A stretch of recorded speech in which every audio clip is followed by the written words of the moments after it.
Ancaman debt collector pinjaman online bukan pertama kali terjadi. Tidak hanya pada peminjam saja, teror bahkan juga dilakukan pada orang sekitar peminjam. Ada beberapa yang kemudian ada di kontak listnya, dihubungi juga untuk bisa mendesak orang yang meminjam ini untuk bisa segera mengembalikan uang tersebut. Lalu sebenarnya bagaimana regulasi dan apa yang harus diwaspadai dari pinjaman online ini? Sudah bergabung melalui sambungan Zoom, ini dia Kuser Yansyah yang merupakan Direktur Eksekutif Asosiasi Fintech Pendanaan Bersama Indonesia. Selamat malam, Pak Kus. Selamat malam, Mbak Mevi, pemirsa CNN. Iya, Pak, AFPI ini kan sudah menetapkan kalau aturannya ada batas maksimal biaya atau bunga pinjaman sebesar 0,8%. Tapi ini lagi-lagi hanya untuk anggota AFPI saja. Sebenarnya selain itu, bagaimana sih regulasinya untuk pinjaman online? Apa yang sebenarnya boleh dan tidak boleh dilakukan oleh penyedia jasa pinjaman online ini, Pak? Ya baik, terima kasih Mbak Mevi. Ya kami ikut prihatin ya atas cerita ilustrasi dari Mbak Melati tadi, seorang guru SD di Malang. Ya guru SD ini merupakan satu pejuang mulia bagi kita semua sehingga kita bisa hadir seperti sekarang. Prihatin atas pengalaman yang dialami oleh Ibu Melati. Jadi memang pinjaman online ini kami di Asosiasi Fintech Pendanaan Bersama Indonesia memiliki anggota 146, terikat dengan pedoman perilaku semua. Jadi kalau berdasarkan ilustrasi dari Mbak Melati tadi, saya dapat pastikan bahwa itu pasti bukan pinjam di platform fintech yang terdaftar dan berizin di OJK anggota kami.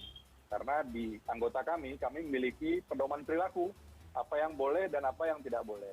Yang jelas, cara-cara seperti pengancaman, fitnah, intimidasi, teror, pencemaran nama baik itu dilarang. Dan kami larang dalam pedoman perilaku dilakukan oleh platform dalam proses penagihan atau komunikasi kepada pelanggan. Nah tadi seperti yang tadi disampaikan juga bahkan kami mengatur bahkan untuk melakukan penagihan itu ada waktu maksimum. Pagi maksimum, malam maksimumnya jam 8, kemudian juga kita tidak perkenankan melakukan penagihan di hari libur keagamaan. Itu begitu Mbak Mevi. Ada aturan khususnya kah, Pak? Karena kan kalau kita lihat ini bahkan baru 1 minggu saja tapi sudah langsung ditagihkan. Nah kalau dari AFPI sendiri sebenarnya regulasinya seperti apa? Selain yang tadi Bapak sebutkan bahwa di hari libur, tanggal merah biasanya memang tidak boleh dilakukan penagihan terhadap para peminjam. Jadi kalau penagihan sebenarnya itu kan filosofinya suatu yang sangat baik. Karena kita mengingatkan kepada pengguna dana untuk disiplin melakukan rencana komitmen mereka terkait dengan kewajiban terhadap cicilan mereka. Jadi kita prinsipnya adalah reminder, mengingatkan. Dan kalau dari kami lebih ke memberikan satu solusi. Jadi dilarang buat kami itu mengancam, intimidasi atau pornografi atau menyebarkan data-data pribadi itu dilarang. Kalau ada yang seperti itu harusnya dilaporkan saja ke pihak kepolisian. Jadi pihak kita laporkan dan pihak kepolisian kami apalagi semasa Pak Kapolri dengan Polri presisi yang terakhir kita juga sangat aktif dilibatkan. Penyidik Polri sudah aware dengan adanya case-case dari penagihan yang tidak beretika oleh pinjol-pinjol yang dapat kami pastikan itu dilakukan oleh pinjol yang ilegal, yang mereka berbisnis tapi mereka tidak mengikuti aturan-aturan dari regulator, dari OJK, kemudian dari aturan-aturan terkait dengan pembayaran dan lain-lain. Oke. Itu. Pak Kus tadi menyebutkan bahwa ketika pihak dari pemberi layanan pinjaman online ini bisa mengakses data, itu berarti sudah dipastikan bahwa itu termasuk dalam pinjol ilegal ya Pak ya? Karena kan seperti yang disampaikan oleh Mbak Melati tadi di awal bahwa kadang-kadang ada banyak sekali terms and conditions yang memang sebenarnya ada di sana, tapi sebagai pihak peminjam itu biasanya agree saja gitu Pak. Itu berarti tapi bisa dipastikan bahwa ketika kemudian data bisa diakses, itu artinya pinjaman online itu masuk dalam kategori ilegal ya Pak? Itu ilegal Mbak. Jadi setiap kita, saat kita mendownload satu aplikasi apapun termasuk aplikasi pinjol ilegal, ataupun aplikasi fintech terdaftar berizin OJK, itu dimintakan consent apakah boleh mengakses kontak, phonebook, galeri, atau picture, apakah boleh itu diakses. Nah kadang-kadang sebagian besar banyak masyarakat yang literasi keuangan digitalnya masih sangat belum memadai, main iya-iya saja, apalagi didorong karena kebutuhan. Padahal ketika iya semua yang tadi, semua data tadi yang ada di device, di-upload ke server mereka. Nah, bagi kami, saya dapat pastikan bahwa itu bukan anggota kami, karena anggota kami, fintech terdaftar berizin di OJK, hanya boleh mengakses 3 hal.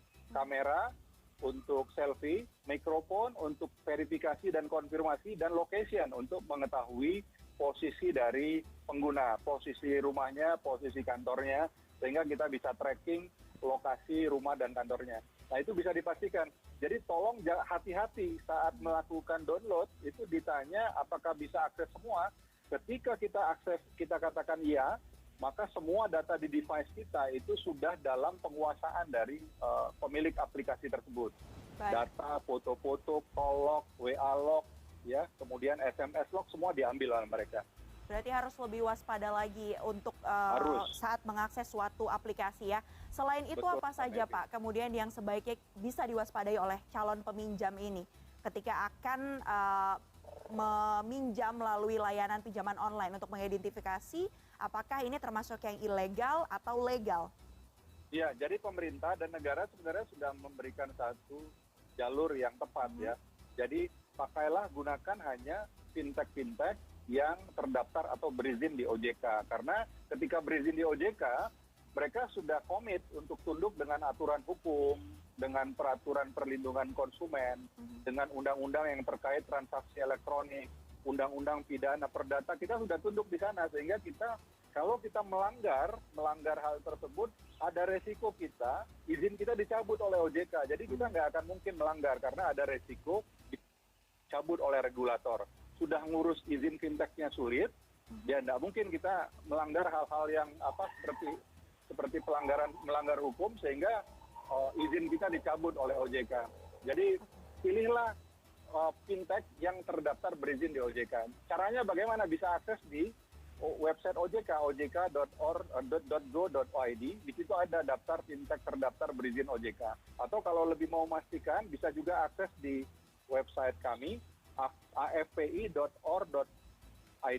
Di situ bisa dilihat jumlah anggota kami, di situ ada logonya, tinggal dipencet logonya akan terhubung dengan website ataupun aplikasi resmi mereka. Nah, ini yang harus dihindari, dan jangan sampai yang kedua juga kami mengharapkan juga seluruh pengguna itu aware bahwa betul-betul menggunakan itu hanya untuk keperluan yang urgent, ya, untuk keperluan yang punya impact personal yang tinggi, dan juga untuk kepentingan yang produktif, ya, dan juga tentunya jangan sampai kemampuan untuk membayar itu kita nggak ada. Kalau kita mau pinjam, kita harus pastikan kita punya spare dana yang bisa kita lakukan untuk pembayaran secara rutin. Begitu Mbak Mevri. Pak Kus, mungkin boleh ditegaskan sekali lagi karakteristik dari fintech yang kemudian legal atau berada di bawah AFPI ini, selain nama-namanya bisa dicek tadi, apalagi Pak karakteristiknya? Di antaranya kalau tadi di awal kan bunganya tidak boleh lebih dari 0,8%, lalu apalagi Pak? Mungkin bisa diingatkan. Bunganya tidak boleh 0,8% dan tidak boleh, kita ada batasan maksimum. Dan juga pengenaan denda atau penalti itu maksimum 100%.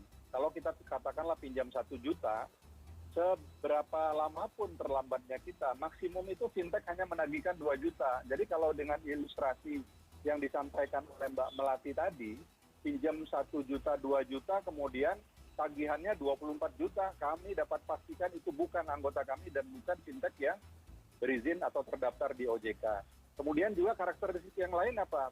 Prosesnya sangat mudah, sangat gampang. Karena apa? Karena mereka ya menagihnya punya alternatif dengan menggunakan data-data pribadi pengancaman pornografi. Kalau dari kami ada proses, dilihat dulu KYC-nya, kemudian digital signature, kemudian juga credit scoring, sehingga kami juga bisa memastikan bahwa orang yang kita kasih pinjaman atau pendanaan itu mereka memang betul-betul mampu untuk mengembalikan, ya. Dan kami juga di fintech yang terdaftar berizin di OJK, memang karena kami menggunakan teknologi, prosesnya jadi cepat. Tapi bukan sembrono, bukan asal-asal memberikan penyaluran pendanaan. Kami punya credit scoring, proses kami cepat dalam memberikan approval dan cepat juga dalam menolak. Ya, approvalnya juga nggak banyak, paling ya sekitar 30-40% saja. Baik, Pak Kus, tapi kalau kita lihat memang biasanya orang memilih untuk meminjam secara online ini artinya sudah terdesak, mungkin tidak punya akses ke bank dan sebagainya begitu hingga akhirnya kadang-kadang ia pun ya apa yang ada di depan mata, tawaran yang ada kemudian bisa digunakan gitu. Nah, sejauh ini faktanya kan memang masih banyak juga pinjol-pinjol ilegal yang tersebar di luar sana. Sejauh ini apa sih Pak Kus kendalanya untuk bisa mengatur hal tersebut ya? Mungkin memang karena bukan di bawahnya AFPI begitu. Ya. Selanjutnya apa harapannya kepada OJK nih untuk bisa bersama-sama berkolaborasi menindak tegas penyedia pinjol ilegal ini agar tidak ada lagi korban-korban peminjam yang sudah jatuh tertimpa tangga?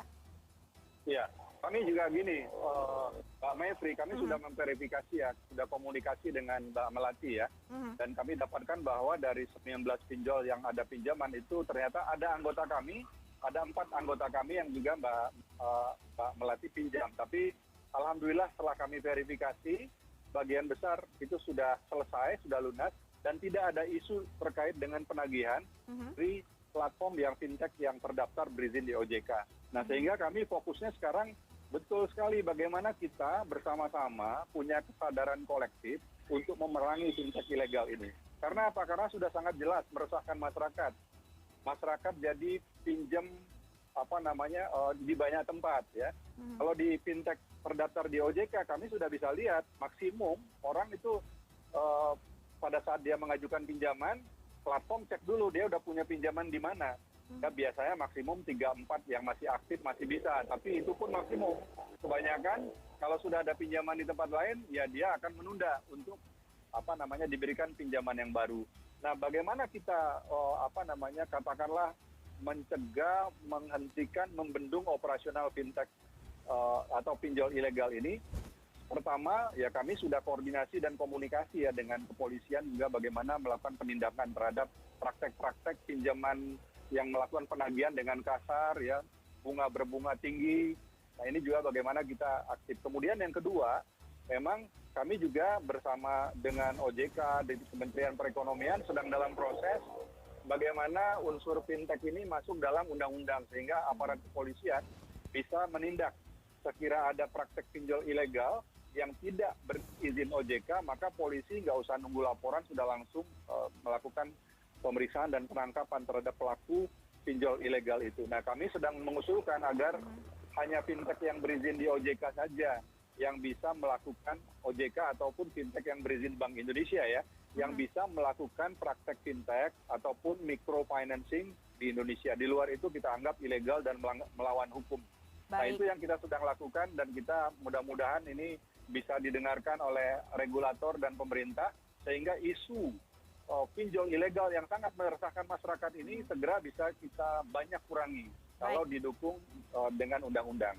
Baik, terima kasih banyak Pak Kusaryansyah yang merupakan Direktur Eksekutif Asosiasi Fintech Pendanaan Bersama Indonesia atas pencerahannya. Tadi sudah memaparkan secara lengkap. Terima kasih banyak Pak atas waktunya. Terima kasih Mbak Mevri, terima kasih pemirsa CNN.